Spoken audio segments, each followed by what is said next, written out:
हाँ बेटा सुनो, तो देखो पॉइंट ये बोल रहा है कि आप 1% कंपनी को छोड़ दो, ठीक है। अब 1% कंपनी के अलावा कौन बचा हमारे पास? अब 1% कंपनी के अलावा बच गया इसमें the limit of number of its member to 200। इसका मतलब क्या हुआ कि आपके जो मैक्सिमम नंबर ऑफ मेंबर होंगे, मैं एक बार क्लियर कर देता हूं उसको, यहां पे लिख देता हूं, जो मैक्सिमम मेंबर आपके होंगे वो मैक्सिमम मेंबर आपके क्वांटिटी में कितने होंगे? 200। इस 200 से ज्यादा नहीं होंगे। इसलिए अपन ने क्या लिखा? इसलिए अपन ने लिखा एक्सेप्ट 1% कंपनी। आप 1% कंपनी को छोड़ दो, क्यों? क्योंकि 1% कंपनी में मिनिमम और मैक्सिमम एक ही जो है वो मेंबर होगा। लेकिन आपको मैंने एक चीज और बताई थी कि 1% कंपनी क्या होता है? काइंड ऑफ प्राइवेट कंपनी होती है, इसलिए अपन ने इसको इधर लिखा है। आ गई बात समझ में अपने को? अच्छा, अब नेक्स्ट पे चलते हैं। आपसे पूछूंगा इसका मतलब, where 2 or more person hold shares in a company jointly, they shall be treated as a single member। रुको, ऑनलाइन तुम बताओ बेटा, ऑनलाइन बताइए बेटा इसका मतलब क्या हुआ इस लाइन का, फटाफट से बोलिएगा।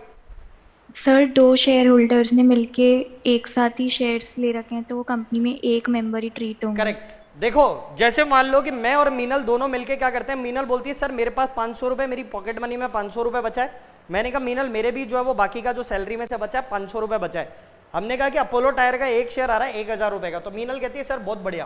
बोले 500 रुपए मीनल के, 500 रुपए प्रतीक सर के, और 1000 रुपए का हमने क्या करा? अपोलो टायर का शेयर खरीद लिया। तो अब बताओ हम कंपनी के 2 शेयर होल्डर कहलाएंगे कि 1 शेयर होल्डर कहलाएगा? ऑफ कोर्स सी बात है, एक कहलाएगा। सर 1 शेयर होल्डर क्यों कहलाएगा? सर 1 शेयर होल्डर इसलिए कहलाएगा, वहां पे ध्यान रखना, क्योंकि कंपनी में मैंने और मीनल ने क्या करा है? जॉइंटली शेयर होल्ड करे। समझ रहे हो बात? हमने ऐसा नहीं किया कि मीनल ने अलग खरीदा मैंने अलग खरीदे। समझ रहे हो बात? तो हम दोनों को क्या माना जाएगा? एक ही शेयर होल्डर ट्रीट किया जाएगा। जैसे इसका एग्जांपल देता हूं, और बैंक अकाउंट होता है, ज्वाइंट बैंक अकाउंट होता है मम्मी पापा का दोनों का। तो मम्मी पापा का ज्वाइंट बैंक अकाउंट है, तो एक बात बताओ उसमें 2 अकाउंट नंबर आते हैं क्या? एक आता है। 2 बैंक पासबुक आती है? नहीं, एक आती है। 2 चेकबुक आती है? नहीं, एक आती है। 2 एटीएम कार्ड, 2 डेबिट कार्ड आते हैं? नहीं, एक आता है। तो यार जब एक बात बताओ, जब सारी चीजें एक एक एक एक आती है तो फिर उस जगह पे आप वहां पे 2 शेयर होल्डर या 2 अकाउंट होल्डर कैसे हो जाओगे? एक ही माने जाओगे ना भाई, वही सेम चीज यहाँ पे। अच्छा अब आगे बढ़ते हैं। Provided further the following person shall not be included in the number of member. अब आप है ना इसको समझने के लिए एक चीज समझो, मैं यहां पे एक चीज बता रहा हूं आपको, who will not be calculated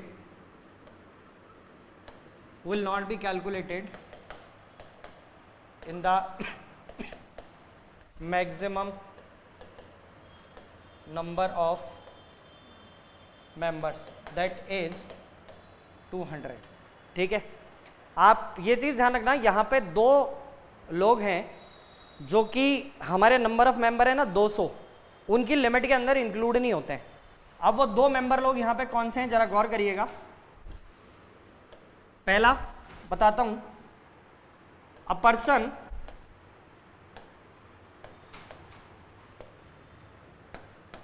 who is a member plus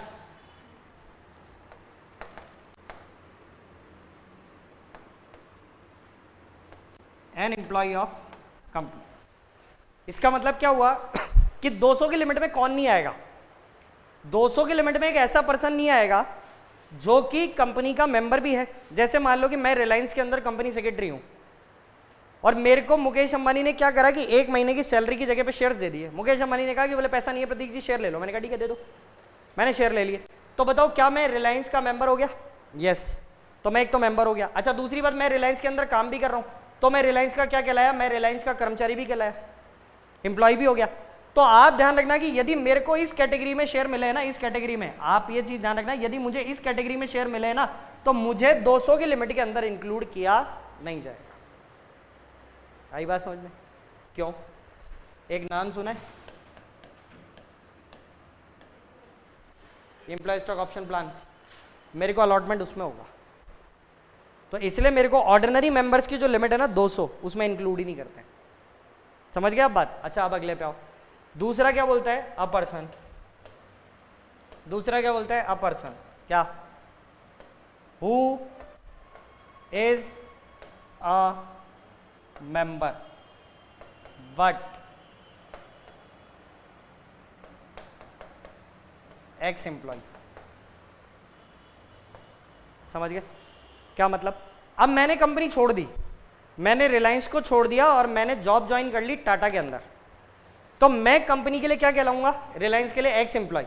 लेकिन मैंने शेयर थोड़ी ना ट्रांसफर करें, शेयर तो अभी भी मेरे पास में ही है। तो आप एक बात दिमाग लगाओ, आप जब पहले मेंबर हो, अब भी मेंबर हो, और आप जब पहले कर्मचारी थे, एम्प्लॉय थे, तभी तो आपको शेयर मिले थे, और अब आपने कंपनी छोड़ दी तो अब आप एक्स एम्प्लॉय हो गए।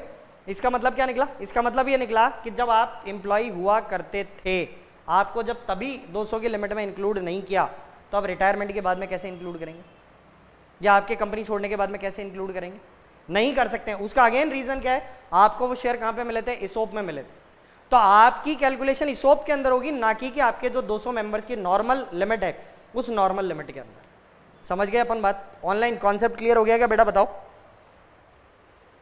Online clear? चलूं आगे? चलो अब उसके बाद में वापस आप अपने नोट्स पे आओ। अब जरा है ना ये वाला पॉइंट और ये वाला पॉइंट पढ़ो, बी पॉइंट, ए और बी पॉइंट पढ़ो। देखो सेम है क्या अपन ने जो पढ़ा? पढ़ो बेटा फटाफट से, ए और बी पॉइंट पढ़ो, पढ़ के देखो ये दोनों पॉइंट सेम है क्या?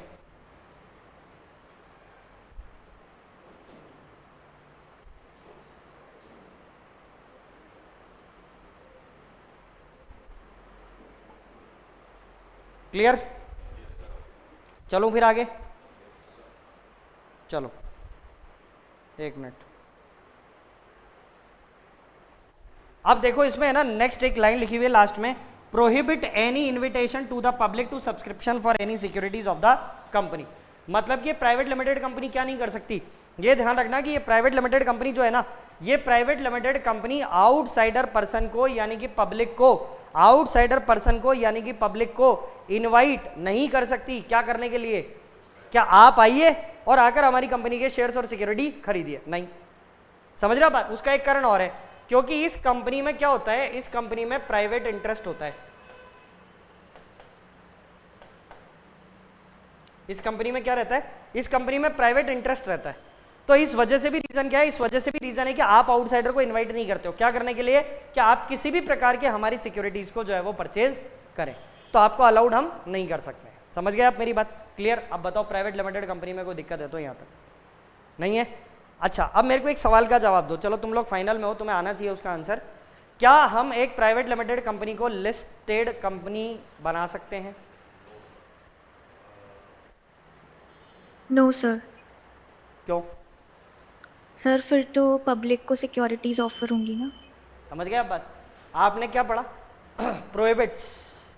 और जब आप कोई भी एक बात दिमाग लगाओ कि जब आप क्या करोगे कि जब आप किसी भी तरीके का आईपीओ लाओगे तभी तो लिस्ट होगी कंपनी, या आप किसी भी प्रकार का एफपीओ लाओगे, फर्दर पब्लिक ऑफर करोगे, तभी तो आपकी कंपनी लिस्ट होगी। ये तो आप बैन लगा रहे हो यहाँ तो आप।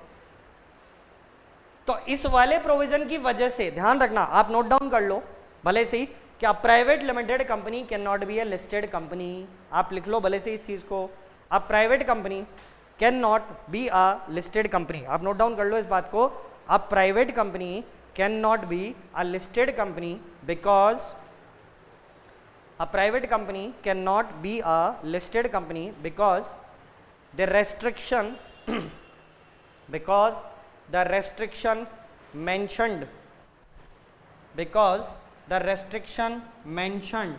in section 2 subsection 68 clause number 1 2 3 ऐसा लिख दो, ठीक है? ये लिख दो section 2 subsection 68 clause number 3।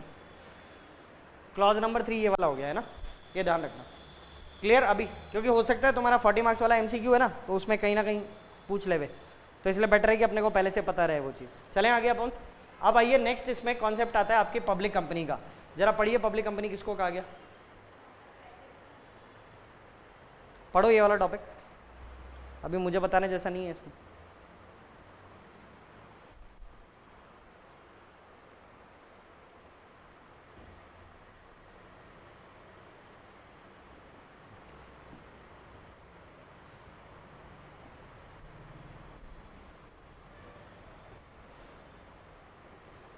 Online done? Online पढ़ दिया क्या? चलें आगे। अब आओ स्मॉल कंपनी। देखो आपको मैंने एक चीज बताई थी, क्या बताया था कि स्मॉल कंपनी जो है वो क्या है, किसका काइंड है, स्मॉल कंपनी काइंड है प्राइवेट लिमिटेड कंपनी का। अब जो आप लोगों ने इंटर में डेफिनेशन पढ़ी थी ना, अब वो इंटर वाली डेफिनेशन की जो लिमिट है ना वो चेंज हो गई है। कौन सी वाली, जो आप ये देख रहे हो ना, ये वाली लिमिट है, ये चेंज हो गई है, लेटेस्ट। और आप अपना मॉड्यूल खोल के देखोगे ना तो अब रुको, आपने मॉड्यूल भी डाउनलोड किया था, वेट, मैं तुम्हें दिखाना चाहता हूँ कि तुम कह रहे हो ना मॉड्यूल मॉड्यूल मॉड्यूल, अभी तुम्हारे मॉड्यूल दिखाता हूँ। मॉड्यूल के भरोसे तो तुम 2-4 साल भी पास नहीं होगे। वेट, अभी मैं तुम्हें सब दिखाता हूँ।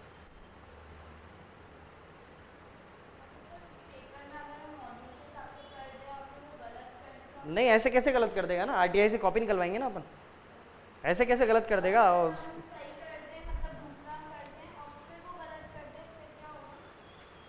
एक मिनट बेटा, एक मिनट रुक जाओ।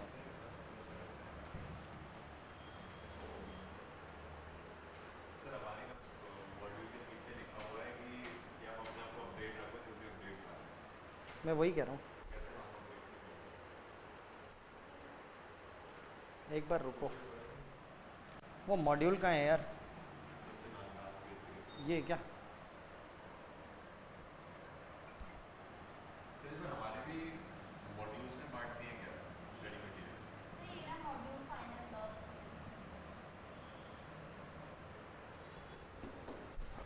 है ना, अब आओ।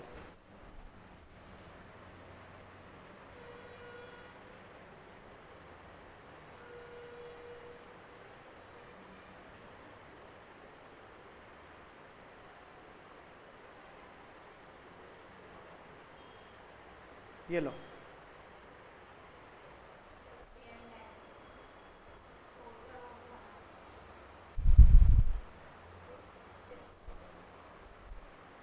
ठीक है ना, ये देख लिया दोनों। अब आप आओ अपने वाले पे,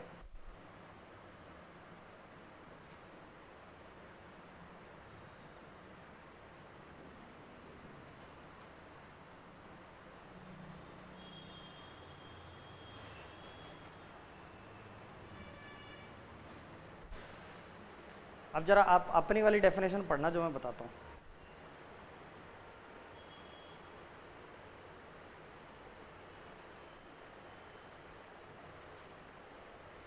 ये एक मिनट, ये लो, अब ये पढ़ो।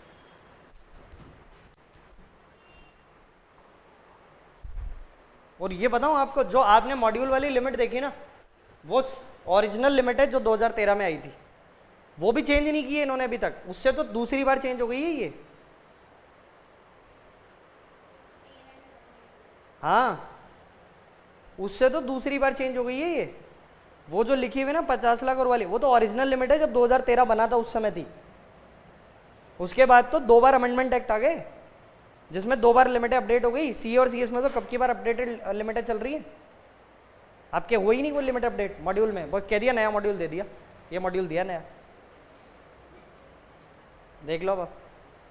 इसलिए मैंने इंटर में मॉड्यूल नहीं हाथ लगवाया था, मैं तुम लोग मॉड्यूल को तो बेच दो किसी को, बस जो तुम्हारे दुश्मन हो उसको बेच दो, बोले तू मॉड्यूल से पढ़ ले, बस वही कारण। अब तुमने देख लिया ना ट्रेलर, और दिखा दूंगा तुम्हें, इधर कराऊंगा तुम्हें अपडेशन उधर देखो क्या चल रहा है अभी भी, और क्या चल रहा है वो भी मतलब ऐसे नहीं कि पिछले 6 महीने वाला भी आ गया हो, चलो 4 साल पहले जो था, मतलब अभी भी कंपनी INC 1 से ही बन रही है इनकी, जबकि स्पाइस प्लस आ चुका है कंपनी इनकॉर्पोरेशन का फॉर्म, लेकिन ये अभी भी कह रहा है कि नहीं INC 1 में ही कंपनी बनेगी।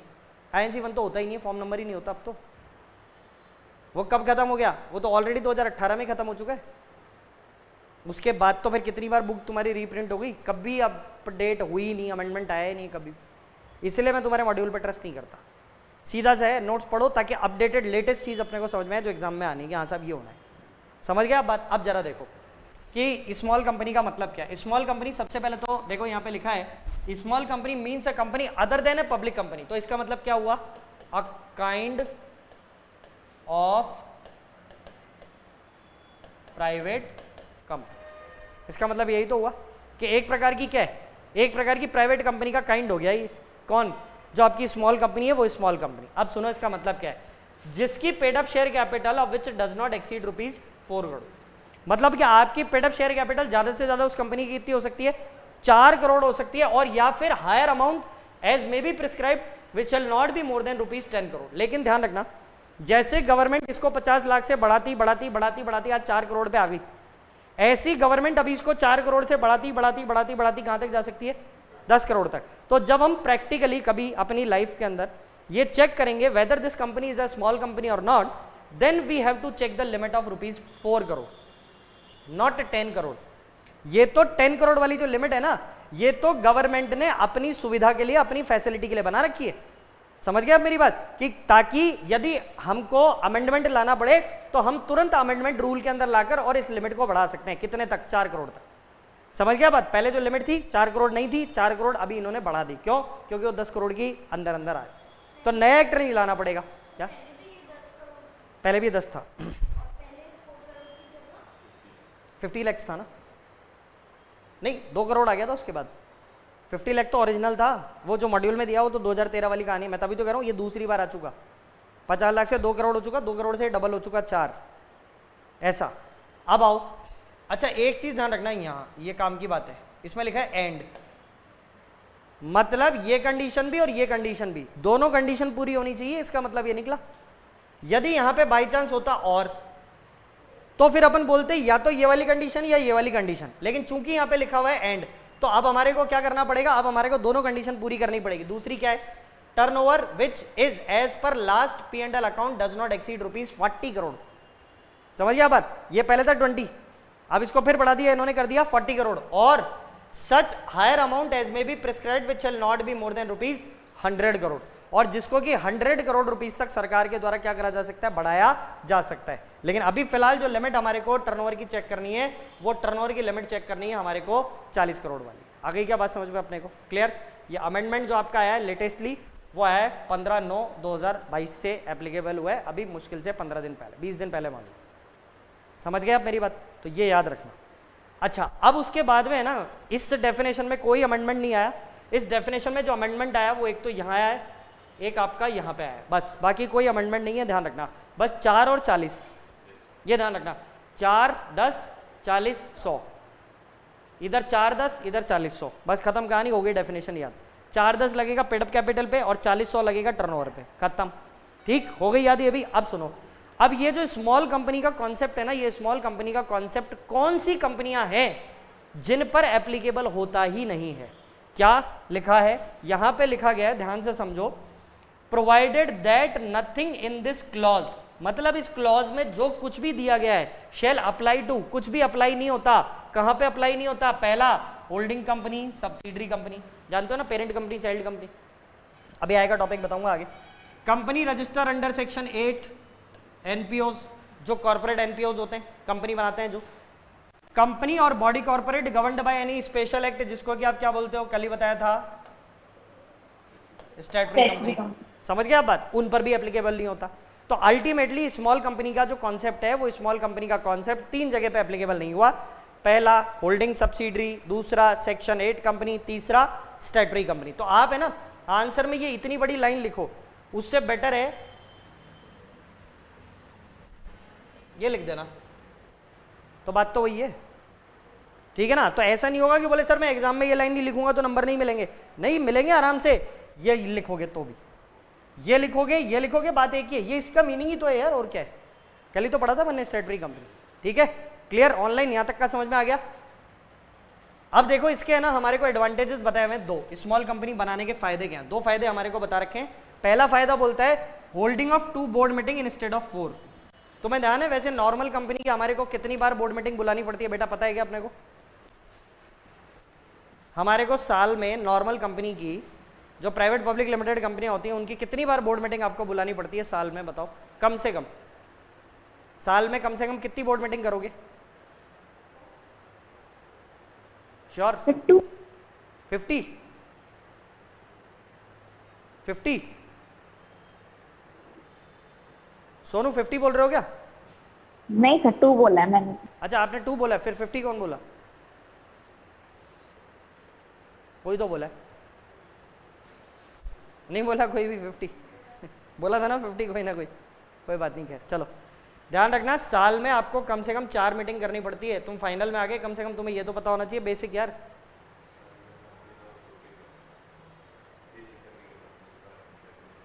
अब हो गई ना दिक्कत, अभी एडवांस आएंगे वही सारे रिपीट होके, डायरेक्टर वाला चैप्टर, ऑडिटर वाला चैप्टर, ये तो सारे एज इट इज आएंगे अभी रिपीट होके, और सारे एडवांस लेवल पे आएंगे। फिर अब क्या करोगे, फिर अब आपको इंटर वाला भी पढ़ना पड़ेगा साथ में, तो एक्स्ट्रा मेहनत हो गई ना। तो अब देखो यहाँ पे आपके है ना 4 बोर्ड मीटिंग होती है साल भर के अंदर कम से कम, मिनिमम, ये ना मिनिमम है, मैक्सिमम तुम्हारी रिक्वायरमेंट के ऊपर डिपेंड है, मैक्सिमम कितनी भी हो सकती है, ठीक है। अब लेकिन यहाँ पे तुम्हें स्मॉल कंपनी को 4 नहीं करनी, स्मॉल कंपनी के लिए घटा दिया मामला, कम से कम 2 बोर्ड मीटिंग कर लो आप साल भर में, और वो भी देखो 1 each in the first and second half year. समझ रहे हो, मतलब ये हो गया पहले 6 महीने में 1 मीटिंग और दूसरे वाले 6 महीने में 1 मीटिंग। ऐसा भी नहीं कि एक साथ दोनों मीटिंगें करके रख दो, आपको अलग अलग करनी है दोनों। और मजेदार बात सुनो, gap between the 2 meeting should not be more then 90 days. इसका मीन क्या हुआ, इसका मतलब ये हो गया कि ये बोल रहा है ना कि आपको गैप कितना रखना है, आपको गैप रखना है ना मैक्सिमम 90 डेज का। तो अब आप सुनो, आपने एक मीटिंग बुलानी है जनवरी से जून फॉर एग्जांपल, और एक आपको बुलानी है मीटिंग मान लो जुलाई से लेकर दिसंबर, ठीक है। तो आप क्या करो ना, आप ऐसा करो, एक मीटिंग जो है वो मई के अंदर बुला लो और एक बुला लो आप जुलाई के अंदर या अगस्त के अंदर। 90 डेज काउंट कर लो यहाँ से, मतलब जितनी भी तारीख को मई के अंदर बुला रहे हो, ताकि क्या होगा 2 मीटिंग आपकी यहाँ वाले ब्लॉक के अंदर हो जाएगी, तो अपना काम हो जाएगा। समझ गया मैंने क्या बोला। तो मेरा कहने का पॉइंट आपसे ये है, आप ये ध्यान रखना, आपकी यहाँ पे स्मॉल कंपनी के अंदर कम से कम आप बुलाएंगे और 2 बोर्ड मीटिंग के बीच में 90 दिन का गैप आपको। अब यदि मान लो कि आपको लगता है कि नहीं सर हमारी तो साल में 2 मीटिंग से भी ज्यादा मीटिंग्स हो जाएंगी, तो कोई दिक्कत नहीं, फिर तो मीटिंग जो है वो थोड़ा आप 90 डेज का के बुला लो, फिर आप अगली मीटिंग फिर 90 डेज का गैप देके बुला लो, फिर आप अगली मीटिंग बुला लो। समझ गए। तो आपको फायदा क्या मिला, आपको सबसे बड़ा फायदा ये मिला कि आपको बार बार बोर्ड मीटिंग करने की आवश्यकता नहीं है, आप बच गए बोर्ड मीटिंग से। अच्छा, दूसरा, not required to make cash flow statement with the financial state, मतलब आपको कैश फ्लो स्टेटमेंट भी बनाने की जरूरत नहीं है। नहीं, पहले भी था, ये स्मॉल कंपनी के लिए, लेकिन ध्यान रखना ये पहले भी था, ये पहले इंटर में एडवांटेज नहीं था आपके, ये अभी आए हैं फाइनल में एडवांटेज। कह रहा है कि आपको सीएफएस बनाने की जरूरत नहीं है, मैंडेटरी नहीं है, लेकिन आप ये कहते हो सर हम तो बनाएंगे, बनाओ, अच्छी बात है, लेकिन तुम कहते हो सर जरूर नहीं है, बनाओ, तुम्हारी कोई टेंशन नहीं है, मस्त रहो। क्लियर की बात। अच्छा, अब अपन बढ़ते हैं इसके बाद अगली कंपनी की तरफ, जिसका नाम है होल्डिंग और सब्सिडरी कंपनी। बेटा इसमें डाउट है क्या, बताओ स्मॉल कंपनी में कोई एडवांटेज है इसमें, कोई भी डाउट किसी भी प्रकार का बोलो, ऑनलाइन कोई डाउट है क्या बेटा इसके अंदर, बोलो। नहीं, चलें आगे। चलो, अब देखो इसके अंदर जो नेक्स्ट कॉन्सेप्ट आता है हमारा, क्या हैंग हो गया, चक्कर होगा, तो हैंग हो गया, 1 मिनट।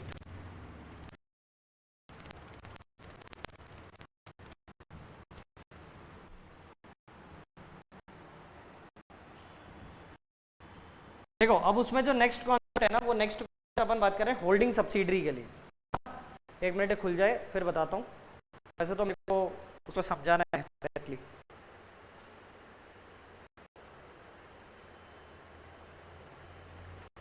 चलो मैं उसको डायरेक्टली समझा। देखो एक चीज आप हमेशा ध्यान रखना, होल्डिंग एंड सब्सिडरी कंपनी पढ़ो ना, दोनों को एक साथ समझ लो बात। आप होल्डिंग सब्सिडरी कंपनी जब पढ़ोगे ना, दोनों कंपनियां आप एक साथ पढ़ना, ऐसा मत करना होल्डिंग को अलग पढ़ रहे हो सब्सिडरी अलग पढ़ रहे हो, वो काम मत करना वरना गड़बड़ हो जाएगा, वरना तो कंपनियां समझ में नहीं आएंगी। अब इसमें क्या होता है, इसमें 2 चीजें हैं।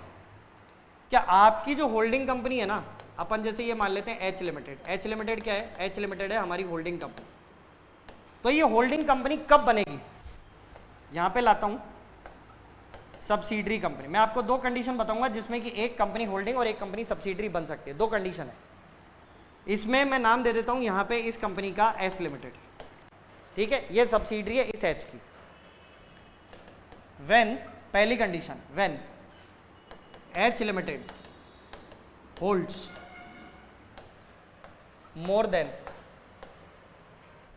50%, मतलब कि आपकी जब एच लिमिटेड है, वो एच लिमिटेड क्या कर रही है, वो एच लिमिटेड होल्ड कर रही है more than 50% of the share capital of H limited, ठीक है।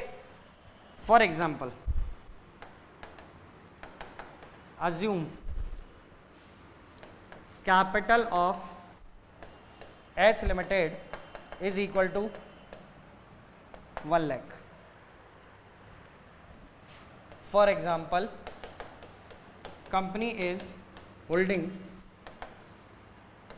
capital of S Limited amount of rupees 60,000. अब आप समझ रहे हो इसको? क्या आपकी होल्डिंग कंपनी जो है ना, उस होल्डिंग कंपनी ने क्या करा कि उस होल्डिंग कंपनी ने सब्सिडरी कंपनी की मोर देन 50%, आप देख लो ना, कंपनी की कैपिटल कितनी, 1 लाख, 1 लाख का मोर देन 50% मतलब 50,000 रुपए से ज्यादा। तो आपने क्या करा, आपने 60,000 रुपए के शेयर यहां पर होल्ड कर लिए सीधे सीधे। तो इसका मतलब क्या निकला, इसका मतलब सीधा सिंपली मैथमेटिक्स ये निकली कि जब आपकी एक कंपनी किसी दूसरी कंपनी के मोर देन 50% से ज्यादा के शेयर होल्ड कर लेती है, तो जो कंपनी होल्ड करती है वो तो होल्डिंग, और जिसके होल्ड किए जाते हैं वो कंपनी क्या हो जाएगी, वो कंपनी आपकी सब्सिडरी कंपनी कहलाएगी या चाइल्ड कंपनी कहलाएगी। समझ गए पहली कंडीशन क्या, क्लियर? अच्छा, कॉपी करना है क्या इसको ऑनलाइन? नहीं तो एक काम करो, ग्रुप में फोटो खींच के इसका डाल दो, बाद में कर लेना कॉपी ऑनलाइन। सोनू एक बार बेटा इसका ग्रुप में फोटो खींच के डाल देना। Yes sir.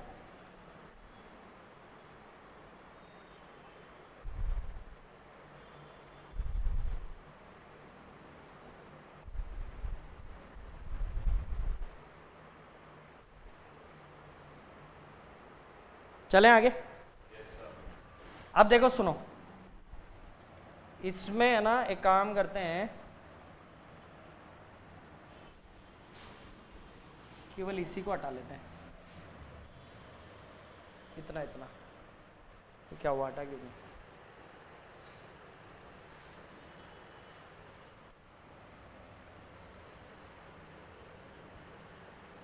ठीक है, और इधर हटा लेते हैं अपन इसको, ये हटा दो, है ना। अब आ जाओ आप इस पे वापस। देखो, इफ मोर देन, मैं सेकंड कंडीशन बता रहा हूं, if more than half of board of director of holding is appointed in subsidiary company. समझ गया आप बात? इसका मतलब क्या हुआ, आपके जितने टोटल डायरेक्टर है ना, उनके आधे से ज्यादा, for example A B C D F, 1 2 3 4 5 6, 6 director हो गए। 6 का मतलब 3 से ज्यादा। चलो, इसका BOD is equal to X Y Z, A C D और ई। अब आप देखो कि जब इसकी बोर्ड मीटिंग होगी, इसकी बोर्ड मीटिंग, तो बताओ अल्टीमेटली कंट्रोल किसका रहेगा? होल्डिंग का ही रहेगा ना। क्यों रहेगा? क्योंकि आप देखो बोर्ड में मेजॉरिटी किसकी है, बोर्ड में आप मेजॉरिटी देख रहे हो, एक सी डी ई, ये रहा, ये कॉमन डायरेक्टर हो गए। तो इसका मतलब कि अब क्या हुआ, इसका मतलब ये हुआ है कि आपका जो होल्डिंग कंपनी का बोर्ड है ना, वो होल्डिंग कंपनी का बोर्ड क्या करेगा, होल्डिंग कंपनी का बोर्ड कंट्रोल करेगा सीधा सीधा किसको, जो आपकी सब्सिडरी कंपनी आ रही है उसको। तो कहने का मेरा मतलब क्या हुआ, कहने का मेरा पॉइंट आपसे ये हुआ, मेरा कहने का मतलब ये हुआ कि आपकी जो होल्डिंग कंपनी है, यदि वो अपने टोटल डायरेक्टर्स के आधे से ज्यादा डायरेक्टर नीचे सब्सिडरी कंपनी के अंदर बिठा दे, लेकिन ध्यान रखना सब्सिडरी कंपनी के डायरेक्टर संख्या में कम होने चाहिए, वरना आपका वजन ज्यादा कैसे होएगा। यदि मान लो तुम यहां पे कहते हो, बोले साहब पी क्यू आर, अब ये 4 क्या कर लेंगे, तुम्हारी तो मेजॉरिटी वैसे ही ज्यादा हो गई, तो होल्डिंग सब्सिडरी का रिलेशन बनेगा ही नहीं। होल्डिंग सब्सिडरी का रिलेशन कब बनेगा? होल्डिंग सब्सिडरी का रिलेशन तब बनेगा कि जब, ध्यान रखना, यहां पर तुम्हारे जो है वो खुद की कंपनी के, सब्सिडरी कंपनी के जो डायरेक्टर्स हैं उनकी संख्या कम हो और होल्डिंग कंपनी के डायरेक्टर्स की संख्या कंपैरेटिवली ज्यादा हो, तब वहां पे क्या होगा? तब वहां पे holding company on behalf of the board of director आपकी सब्सिडरी कंपनी को कंट्रोल करेगी। समझ पाएगी अपन बात? क्लियर है? अब आओ तुम अपने टॉपिक पे। देखो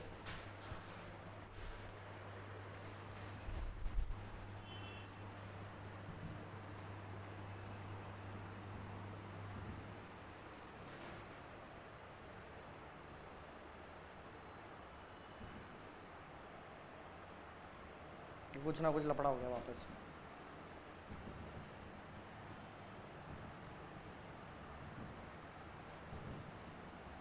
एक काम करो, जो मैंने तुम्हारे को पीडीएफ भेजा हुआ है ना, वो पीडीएफ में खोलो एक बार। बहुत स्लो चल रहा है ये बेटा। पीडीएफ के अंदर खोलो होल्डिंग सब्सिडरी कंपनी।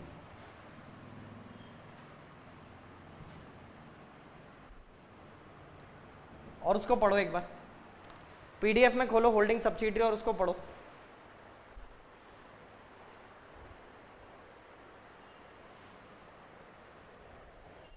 पीडीएफ में खोलो उसको, होल्डिंग सब्सिडरी को पढ़ो एक बार।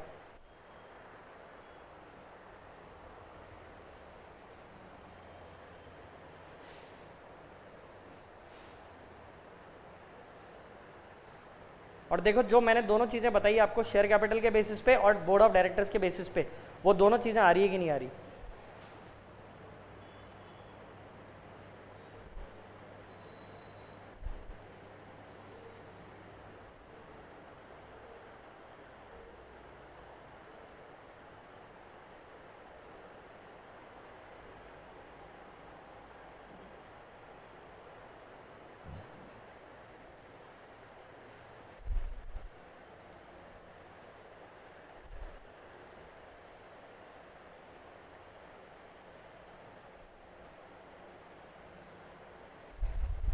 क्लियर?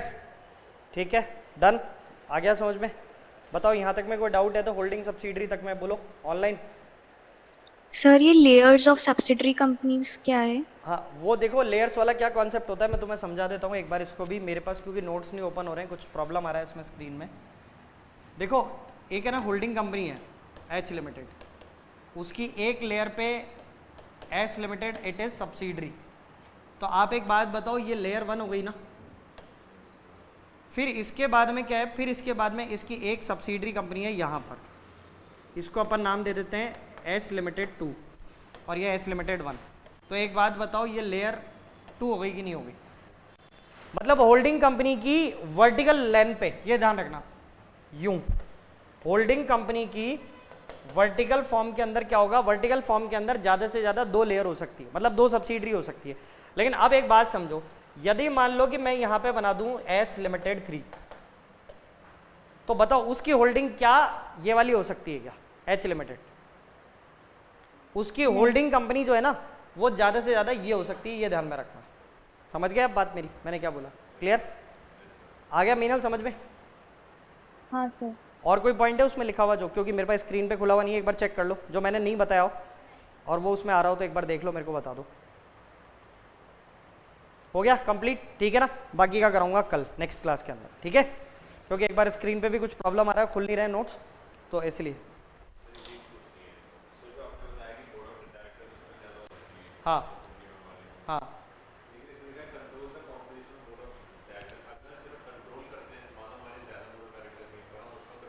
कैसे करोगे? ऐसे कैसे कर लोगे कंट्रोल? कंट्रोल तो मैं तब करूंगा ना जब मैं आपके उधर आऊंगा। जब तक मैं आपकी कंपनी में आया ही नहीं, कंट्रोल करूंगा कैसे? इसलिए, ठीक है ना? और लिखा ना कंपोजिशन, मतलब अपॉइंटमेंट। तो हम हमारा अपॉइंटमेंट आपकी कंपनी में दे देंगे ना, तो आपकी कंपनी की जब भी बोर्ड मीटिंग होगी तो उसमें कंट्रोल तो ऊपर वाली कंपनी का ही रहा ना अल्टीमेटली, ऐसा। ठीक है, करूं ऑनलाइन वाइंड अप? चलो जी।